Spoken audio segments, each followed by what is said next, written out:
I've never really talked about this with anyone, and I certainly haven't talked about it on camera because no one likes to admit that they're weak or they've got a problem.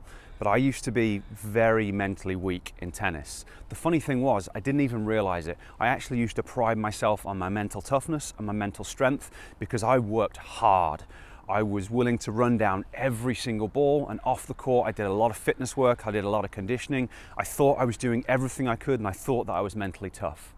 It wasn't until I got quite a lot older and I started to study the brain and learn about how things worked that I understood how mentally weak I was when I was younger. But the good thing about that was it allowed me to start to make changes and improve my mental strength on court. Now, I know that it doesn't sound very nice calling people mentally weak, and it's not very politically correct, but I don't know how else to phrase it. You watch the best players play, they are very mentally tough, very mentally strong. I was the opposite of that. The opposite of mentally strong is mentally weak. So unfortunately, I'm just going to call a spade a spade. The good news though is that if you recognize that you are mentally weak, there are things that you can do to change it. And that's what I'm going to talk about on this video. So I hope you take this video the right way. I hope you find it helpful. I'm making this because I know there's a lot of other players out there like this struggling, and there are things that you can do. So how do you know if you're mentally weak? Well, do you make excuses for why you lose or why you're going to lose? Because if you do, that's a real indication that you're mentally weak. And that describes the whole of my younger playing tennis life. The amount of excuses that I came up with was ridiculous.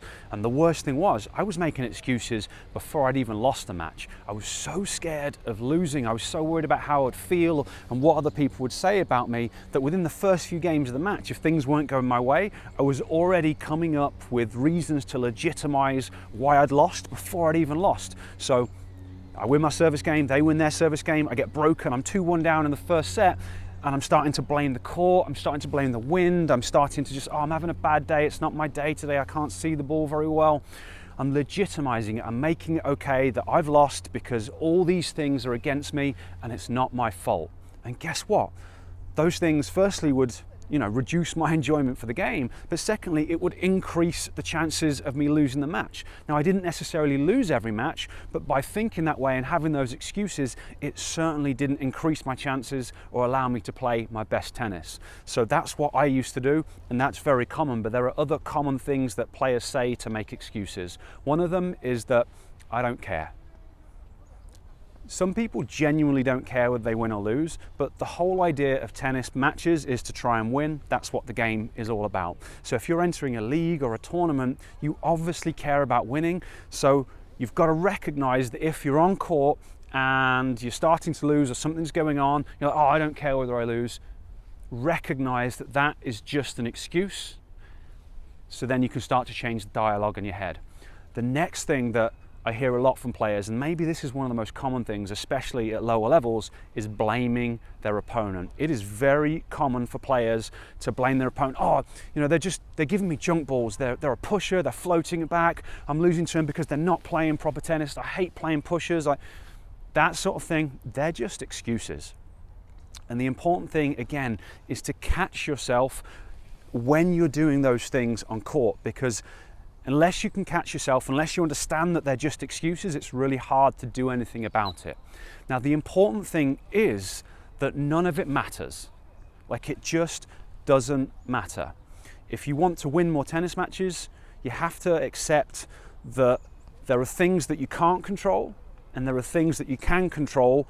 And one of the big parts of becoming a better tennis player is training yourself and working on focusing on the things that you can control and the things that and not focusing on the things that you can't control. So in my example, I never used to blame my opponent. That wasn't what I used to do, but I used to blame the court. I used to say I was having a bad day, or I used to blame the wind and all that stuff.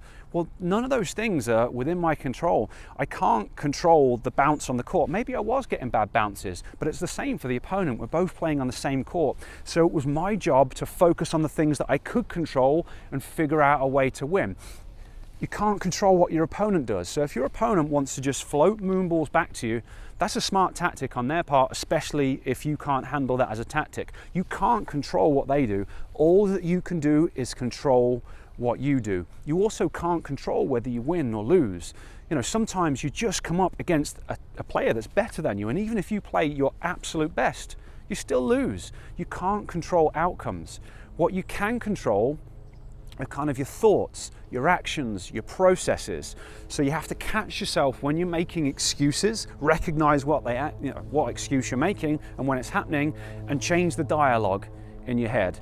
Change it from something that's not within your control to something that you can control. Now, depending on your level, your ability, that might mean a different thing. But an example of something you can control is whether you do a split step on every shot. So if you tend to get a little bit lazy during points, you might want to focus, okay, at this point I'm going to do a split step on every single shot, and that's a positive thing that you can control. And if you do that, it's going to increase your chances of winning. You can focus on keeping your head still on every shot. And again, by doing that, it's going to make you more consistent. It's going to increase your chances of winning. You can focus on your patterns of play.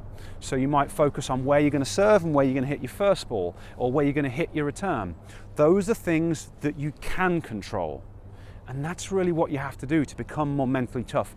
You have to catch yourself when you're making excuses. You have to recognize it doesn't matter, and you have to make yourself focus on something that you can control. And you have to do this process over and over again, because the way that our bodies function, we get better at what we practice. If you practice being mentally weak, you make these excuses and you allow it to slide, guess what? You get much better at letting it happen. That's what happened to me when I was younger. But once you recognize what you're doing and you start to refocus your brain on things that you can control, you get better at doing that as well. And it's this battle, this internal dialogue, but that's the whole inner game of tennis. It's kind of the game within the game. That's the thing that so many players need to work on, but it can be done. You just have to practice it, and you just have to work on it. There are some things that can limit you though. This is something else that I had to do, and this goes a little bit deep. There are parts of the brain that deal with this stuff. There are parts of the brain that deal with focus, that allow you to focus on processes and things that you can control. And there are also parts of the brain that deal with preventing unwanted thoughts. So how these different parts of the brain function is also going to be a factor in how effective you can be at becoming more mentally tough. So for me, it was really a two-step process. Firstly, I had to recognize what I was doing, and I had to work on it on court and kind of do that side of things. But the other thing that I had to do was kind of train these brain areas, because for me, that was a particular problem. So I'm not going to go into too much detail about that in this video. In this video, I just want to give you the action steps, recognize excuse making, try and change the dialogue in your head. But if you do want to kind of dive in deeper and learn about the behind the scenes of this stuff, I've made a masterclass that goes into a lot more detail about it. So there's a link down in the description that's going to allow you to check that out.